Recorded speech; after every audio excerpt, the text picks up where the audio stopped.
بسم اللہ الرحمن الرحیم۔ واقعات پڑھیے اور عبرت لیجیے۔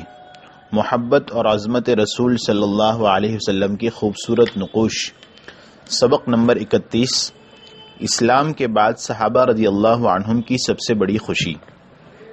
ایک دفعہ حضرت نبی کریم صلی اللہ علیہ وسلم کی خدمت میں ایک شخص حاضر ہوئے اور عرض کیا کہ یا رسول اللہ، قیامت کب ہوگی؟ آپ نے اس سے پوچھا کہ تم نے اس کے لیے کیا تیاری کی ہے؟ ان صاحب نے عرض کیا کہ میں نے کچھ تیاری نہیں کی ہے مگر یہ کہ میں اللہ اور اس کے رسول سے محبت کرتا ہوں۔ آپ صلی اللہ علیہ وسلم نے فرمایا، المرء مع من احب، آدمی جنت میں اس کے ساتھ ہوگا جس سے محبت رکھے گا۔ حضرت انس بن مالک رضی اللہ عنہ اس حدیث کے راوی ہیں۔ وہ فرماتے ہیں کہ میں نے مسلمانوں یعنی صحابہ اکرام کو نہیں دیکھا کہ وہ اسلام کے بعد کسی چیز سے اس قدر خوش ہوئے ہوں جتنا کہ آپ کے اس ارشاد سے خوش ہوئے۔ ایک حدیث میں ہے کہ اس شخص نے عرض کیا کہ یا رسول اللہ، میں نے نہ روزوں کی زیادتی سے، نہ نماز کی زیادتی سے، نہ صدقے کی زیادتی سے اور نہ کسی چیز سے تیاری کی ہے، لیکن میں اللہ اور اس کے رسول سے محبت رکھتا ہوں۔ حافظ ابن حجر رحمہ اللہ نے لکھا ہے کہ یہ صاحب جنہوں نے سوال کیا تھا حضرت ذوالخویسرہ یمنی رضی اللہ عنہ تھے، اور انہوں نے ایک دفعہ اسلام لانے سے پہلے مسجد میں پیشاب کر دیا تھا۔ اس حدیث سے معلوم ہوا کہ حضرات صحابہ کرام رضی اللہ عنہم اجمعین کے لیے یہ بہت ہی زیادہ خوشی کا موقع تھا، جبکہ حضور اقدس صلی اللہ علیہ وسلم نے یہ فرمایا کہ آدمی اس کے ساتھ ہوگا جس سے محبت رکھے گا۔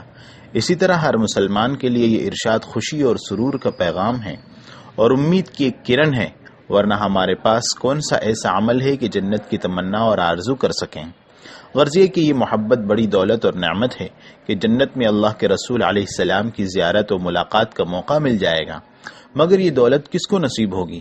عشق و محبت نبوی میں جو سچا اور پکا ہو اس کو یہ دولت نصیب ہوگی، لہذا آپ علیہ السلام سے سچی و پکی محبت پیدا کرنا چاہیے۔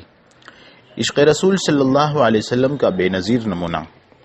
حضرات صحابہ کرام رضی اللہ عنہم کی رسول اکرم صلی اللہ علیہ وسلم سے محبت اور عشق کا عجیب حال تھا۔ روایت ہے کہ حضرت عبداللہ ابن زید ابن عبد ربہ رضی اللہ عنہ نے حاضر خدمت ہو کر عرض کیا کہ یا رسول اللہ، جب آپ بھی انتقال فرما جائیں گے اور ہم بھی مر جائیں گے تو آپ اوپر والوں میں ہوں گے، جہاں سے ہم نہ آپ کو دیکھ سکیں گے اور نہ آپ کے ساتھ جمع ہو سکیں گے۔ پھر انہوں نے اس پر بڑے ہی غم کا اظہار کیا تو اللہ نے یہ آیت نازل فرمائی، وَمَن يُطِعِ اللَّهَ وَالرَّسُولَ فَأُولَٰئِكَ مَعَ الَّذِينَ أَنْعَمَ اللَّهُ عَلَيْهِمْ من النبیین والصدیقین والشہداء والصالحین وحسن اولئک رفیقا۔ جو اللہ اور رسول کی اطاعت کریں گے وہ انبیاء، صدیقین، شہداء اور نیک لوگوں کے ساتھ ہوں گے۔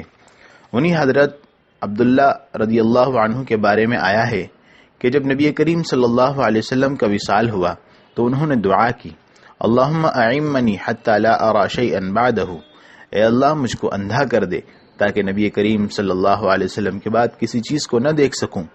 ان کی یہ دعا فوراً قبول ہوئی اور اسی وقت وہ نابینا ہو گئے۔ اللہ اکبر، کیا عشق تھا محبوب دو عالم صلی اللہ علیہ وسلم کے ساتھ کہ آپ کے بعد اپنی آنکھوں سے کسی کو دیکھنا بھی نہیں چاہتے تھے، گویا یہ آنکھیں صرف اس لیے تھی کہ حضور صلی اللہ علیہ وسلم کی زیارت کریں۔ جب آپ کا وصال ہو گیا اور اب اس کا امکان نہ رہا تو آنکھوں کی ضرورت ہی محسوس نہیں ہوئی۔ وہ آنکھیں کس کام کی جن سے محبوب کا دیدار نہ ہو۔